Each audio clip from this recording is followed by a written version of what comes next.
Ah, Frau Galdi. Ja. Sagen Sie, mir liegt da was auf dem Herzen, worüber ich gerne mit Ihnen reden würde. Was Sie da gesagt hatten bezüglich Solidarität und dem Zusammenhalt von Geschwistern. Nehmen Sie mir das bitte nicht übel. Es war einfach so dahingesagt. Ja, das dachte ich anfangs auch. Aber wissen Sie, das Ganze ist noch mal in mir nachgeklungen. Hauptsache, Sie tragen es mir nicht nach. Nein, nein, um Gottes Willen. Ehrlich gesagt, ich habe noch mal drüber nachgedacht, über meine Familie, über Sie. Ich muss jetzt wirklich... Sagen Sie, Frau Galdi, fühlen Sie sich eigentlich wohl auf Königsbrunn? Ich bin lieber hier, als es mir recht ist. Entschuldigung? Bitte? Wie meinen Sie, lieber als Ihnen recht ist? Ich muss jetzt leider wirklich gehen. Entschuldigen Sie bitte.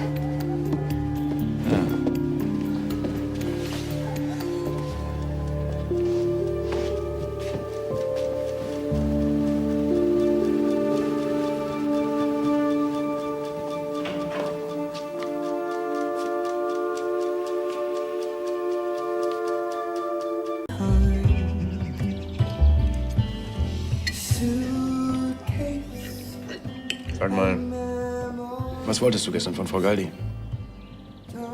Bitte? Komm schon, jetzt tu doch nicht so, als hätte dich ihr Auftritt nicht genauso irritiert wie mich.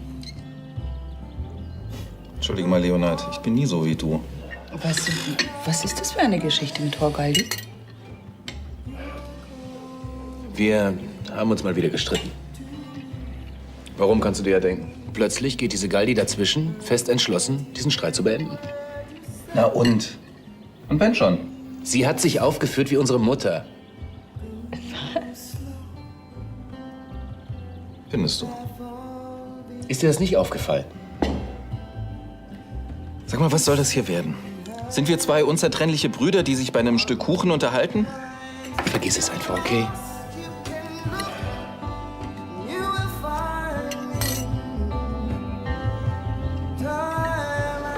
Deine Rede gestern, das war ganz große Oper. Ach, was? Absolut Oscar-reif. Damit hast du alle ins Herz getroffen. Jetzt hör mal auf, ich habe nur die Wahrheit gesagt, sonst nichts. Deshalb ja. Denn da gehört Größe dazu, sie auszusprechen. Hast du das von einem Kalenderblatt? Warum sonst haben die alle verziehen? Hm?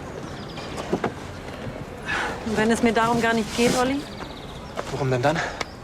Darum, was Stella für ein Bild von mir hat. Hast du denn schon mit ihr besprochen? Dazu müsste sie erst mal ans Telefon gehen. Aber das ist ja auch sowas wie eine Antwort. Das wird schon alles werden. Hm? Ich weiß nicht. Sie ist wütend auf mich, mit Recht. Ich hab sie enttäuscht. Du warst in dem Moment einfach überfordert. Und dass du diesen Preis abgelehnt hast. Das wird sich auch bald rumsprechen. Ja, und dann? Dann steckst du allerdings in der Bredouille. Wieso das denn? Na, deine Rede? Dass du endlich erkannt hast, dass man Menschen liebt und nicht Männer oder Frauen. Oh, das hab ich gesagt. Und zwar vor Zeugen. Oh je. Los! Besten Verteidiger in Carlas Falle arbeiten. Zaubern können die aber auch nicht. Elisabeth, Carla ist in den besten Händen. Du wirst sehen, sie ist bald auf Bewährung draußen, dann kriegen Tanja und Ansgar endlich ihre gerechte Strafe. Habe ich was verpasst? Oder habt ihr eher Märchenstunde? In den Märchen werden die bösen Hexen verbrannt. Sebastian, wir haben noch etliches zu besprechen. Im Büro. Schade. Die Geschichte fing gerade an, spannend zu werden. Tja, weißt du, in einem Märchen, da werden die Guten belohnt. Und die Bösen werden bestraft.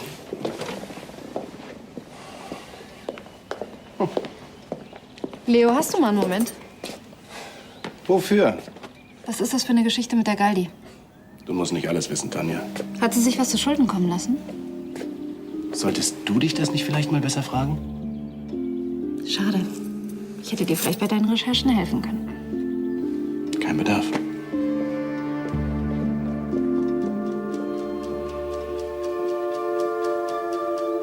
Was gibt's Neues? Also, das war gar nicht so einfach. Was? Hören Sie mir mal gut zu. Ich zahle Ihnen auf gar keinen Fall mehr, bevor Sie nicht endlich was liefern. Ich arbeite gründlich, das dauert seine Zeit. Außerdem gebe ich nichts weiter, was ich nicht genau geprüft habe. Ja, wirklich sehr professionell. Also, Die Frau, die in ihrem Haus arbeitet, kann nicht Maria Galdi sein, Und warum nicht? weil Maria Galdi tot und begraben ist. Ich habe auch Hunger. Ja, das Papier ist schön, ne? Frau Galdi, kann ich Sie mal kurz sprechen? Wenn es geht, unter 4 Augen. Danke. Worum geht es? Maria Galdi. Geboren in San Giorgio in der Nähe von Neapel. Das 4. von 7 Kindern. Vater Paolo Galdi, richtig? Sie. Ja, Sie haben Sprachen gelernt und waren dann in wechselnden Anstellungen als Dolmetscherin und Sekretärin tätig. Was haben Sie da? Das hier, das ist eine Kopie des Schreibens, mit dem Sie sich bei Luise als Privatsekretärin beworben haben. Sie erkennen das doch wieder, oder? Die ganze Sache hat bloß einen Haken. Maria Galdi wurde am 22. April 1896 geboren. Ich muss schon sagen, Sie haben sich wirklich gut gehalten für Ihre 113 Jahre. Zumal, wenn man bedenkt, dass Sie schon 20 Jahre tot sind. Und jetzt frage ich mich natürlich, wenn Sie nicht Maria Galdi sind, wer sind Sie dann? Was fällt Ihnen ein?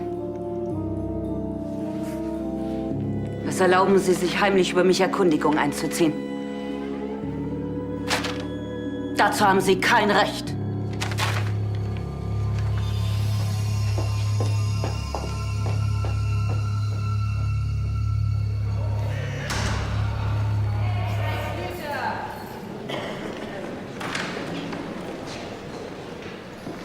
Hallo Schwesterchen. Na? Ich hoffe, ich habe dich nicht gestört beim Tütenkleben oder Kugelschreiber zusammenschrauben. Ansgar, was willst du? Doch, ich wollte dich ein bisschen aufmuntern. Ich habe mir sagen lassen, so ein Aufenthalt in einer Einzelzelle ist nicht nach jedermanns Geschmack.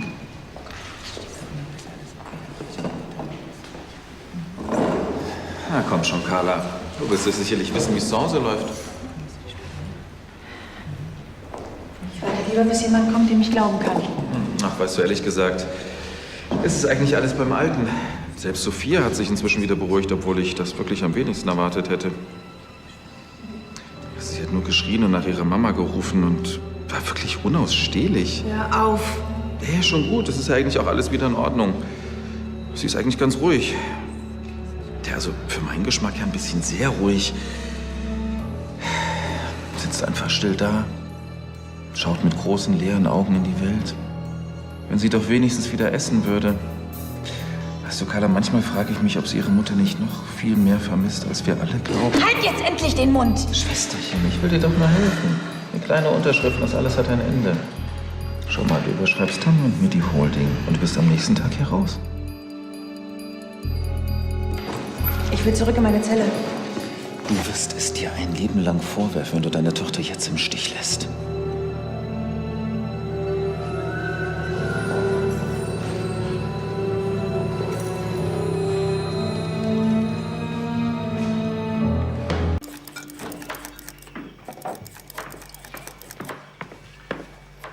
Würden Sie uns bitte alleine lassen? Ich habe mit Frau Galdi zu reden. Danke.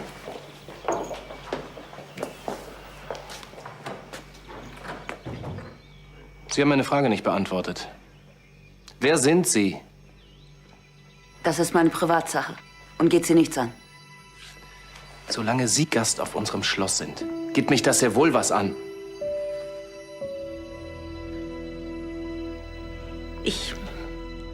Ich versichere Ihnen, das Ganze wird keine Auswirkungen auf meine Aufgaben und Pflichten haben. Ich kann nicht darüber sprechen. Bitte, akzeptieren Sie das. Vielleicht geht mich das ja wirklich nichts an. Aber Fürst Wilhelm und Prinzessin Luise auf jeden Fall. Also, ob es Ihnen nun passt oder nicht, Sie werden diesen Betrug aufklären. Bitte, bitte nicht. Das kann ich nicht. Wie Sie wollen. Dann werde ich es eben tun. Sie haben die Wahl.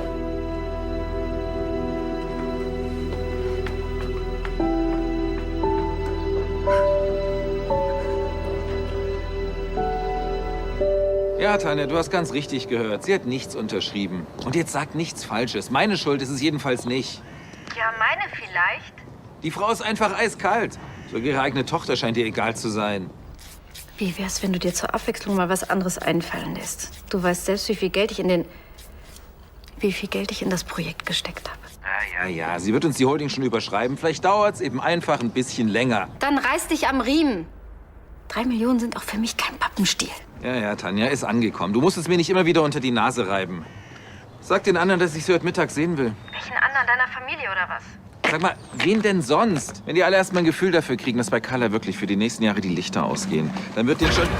Hey! Ansgar! Ansgar, bist du noch dran?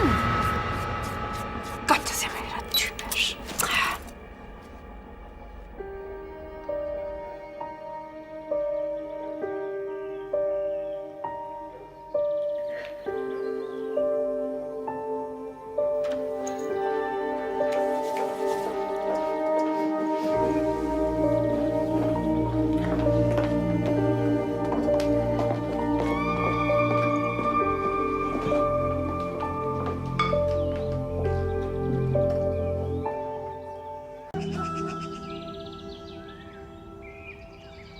Vielleicht verraten Sie uns endlich, warum Sie uns hierher bestellt haben. Ich möchte Ansgar nur ungern vorgreifen. Ansgar ist nicht hier, hm? Und wir haben unsere Zeit nicht gestohlen. Also was soll das Theater? Warum hat er uns herbestellt? Das erfährst du schon noch früh genug. Ich gebe ihm 5 Minuten. Tanja, wo steckt... Ich bin sicher, es geht um Carla. Ich kann nur hoffen, dass Ansgar eingesehen hat, dass er diesmal zu weit gegangen ist.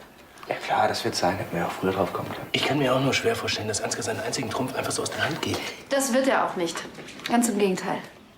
Ansgars und auch meine Geduld ist langsam am Ende. Aber weil wir so nett sind, geben wir euch genau einen Tag Zeit, um auf unser großzügiges Angebot einzugehen. Falls Carla bis dahin immer noch an der Holding festhält, bleibt sie genau da, wo sie ist. Und zwar für Jahre. Sie glauben im Ernst, dass wir uns durch ein Ultimatum unter Druck setzen lassen? Arme Carla, arme Sophia. Es liegt ganz an euch.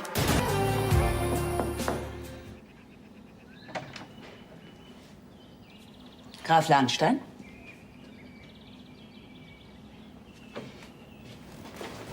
Nein, für Carla sieht's nicht besonders gut aus. Sarah, für sowas gibt's keine Patentlösung. Aber das ist auch gar nicht der Grund, warum ich anrufe. Erinnerst du dich noch an meinen Verdacht, was Maria Galdi angeht? Ja, das dachte ich ja auch, aber jetzt halte ich fest. Die Privatsekretärin von Luise kann nicht Maria Galdi sein. Wer auch immer diese Frau gewesen ist, sie ist seit vielen Jahren tot. Ich habe keine Ahnung, wer sie wirklich ist. Aber ich werde es herausfinden. Ja, wir sind das ja auch schon zigmal durchgegangen, aber ich werde trotzdem dieses verdammte Gefühl nicht los. Was? Nein, sie hat einfach viel zu viel von dem, was mich an sie erinnert. Ja, natürlich an meine Mutter.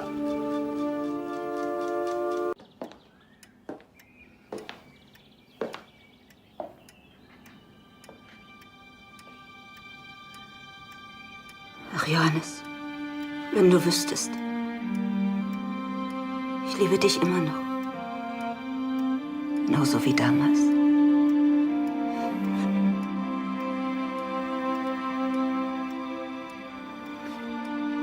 Und eines verspreche ich dir.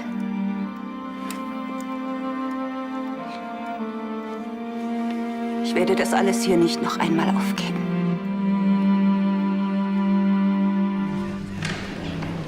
Carla. Oh mein Gott. Kein Körperkontakt, bitte. Ja. Sieht gut aus. Hör auf zu lügen. Wie geht Sophia? Die Kleine. Schlägt sich tapfer, aber du. Das geht nicht so weiter. Du bleibst keinen Tag länger hier. Alles hat seine Grenzen. Du hast getan, was du konntest. Aber die Firma ist es nicht wert, dass du dafür dein Leben wegwirfst. Und das von Sophia dazu. Carla, Elisabeth hat recht. Man muss wissen, wann man verloren hat. Auch wenn es weh tut. Und dieser Zeitpunkt ist jetzt gekommen. Es wird Zeit anzuerkennen, dass Ansgar diesen schmutzigen Krieg gewonnen hat. Hören Sie, wenn Sie Geld wollen, ich brauche nur ein paar Stunden, dann kann ich jede Summe besorgen. Halten Sie den Mund. Dafür ist es zu spät. Nein, warten Sie! Au. Nein, nicht!